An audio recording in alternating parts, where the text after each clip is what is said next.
Hello and welcome to Justice. I'm Judge Jeanine Pirro. The comments are shameful and cringeworthy. The words are disgusting, devastating, and embarrassing. It's the kind of locker room and frat house talk that personally infuriates me. But guess what? I still, without a doubt, support Donald Trump.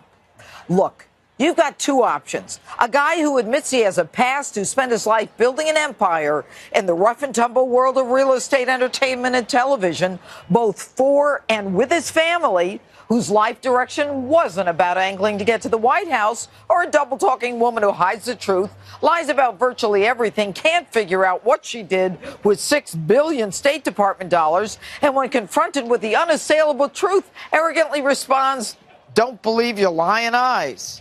And by the way, is anybody really so stunned that a flamboyant billionaire who owns casinos and all the world that goes with it is capable of speaking the way Donald did 11 years ago? He apologized immediately. To some, it wasn't enough. All right. I told you last week that this election is between someone who's politically incorrect and someone who is politically corrupt. And I said there is a difference between words and actions. Trump's words are horrific, but Hillary's actions have put our national security and our country in jeopardy. Her State Department policy and decisions on the Middle East created the vacuum, allowing ISIS to become the world's most feared terrorist organization. Her lack of action and refusal to provide the necessary security in Benghazi allowed for the murder of an ambassador and 3 heroic Americans. Now, let me put this one in perspective for you.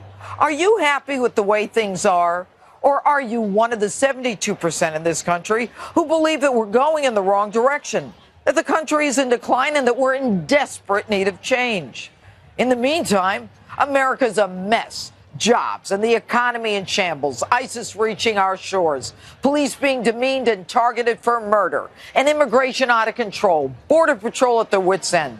Over 10,000 Syrian refugees brought here already. 10,000, that's a small town. We're putting our children in debt so we can take care of these individuals. Even Bill Clinton is tired of the con.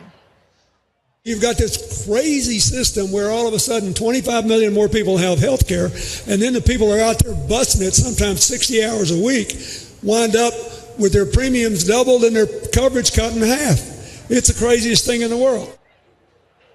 If that rings true and you want change, Hillary's not your candidate. Hillary's simply more the same. She looks down on Americans as lowlives, basket of deplorables, irredeemable. And now we know she says one thing publicly and another privately.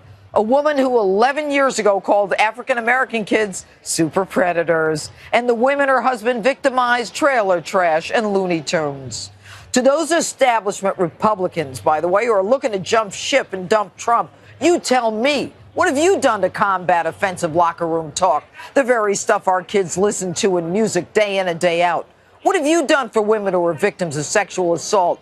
What did you do when Bill Clinton's semen was found on an intern's dress? And why haven't you decried Hillary's destroying a 12-year-old and getting a pedophile released, laughing that he beat a lie detector and claiming that this 6th grader who's in a coma for 5 days from rape was asking for it by alleging she sought the company of men like her rapist?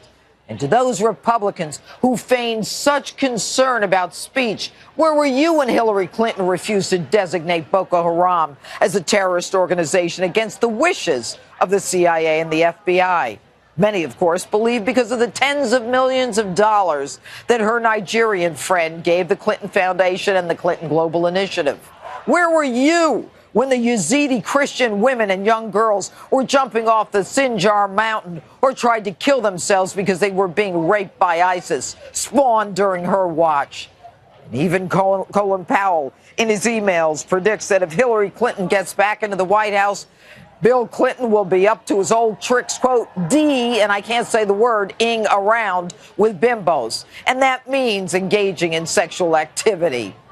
The establishment wants to pull back its support so that they continue to do what they've been doing for the last decade, and that means we, the American public, lose. We now know she says one thing publicly and another privately. She wants to put Wall Street in charge of affirming Wall Street. By pulling back support for the Republican nominee, the establishment weakens the party, continues to disenfranchise us. Look, he's the nominee. If you want more of the same from the last 8 years, then you go right ahead and trash Donald Trump, and you go with Hillary. But folks, the stakes are too high. This is a war about our future. So how does Donald Trump turn this thing around? He's got to convince people tonight that he's sincere in his apology, and then move on to prosecute that woman and tell us how he's going to fix the economy and how he'll keep Americans safe. Folks, this is a guy who honestly doesn't need any of this. He's got a job, a family, and a fortune. He doesn't need to do this. But Hillary Clinton needs this job because it's what she's been angling for most of her life. So if you want a woman who's not in it for us and believes in open border, open trade, double speak, destroys women, then you go right ahead and you vote for Hillary. You'll get exactly what you deserve. And for those of you who want something different from the last 8 years, who want real change, buck up, put on your big boy pants, and keep on riding. It's decision time. You've got 30 days. And that's my open.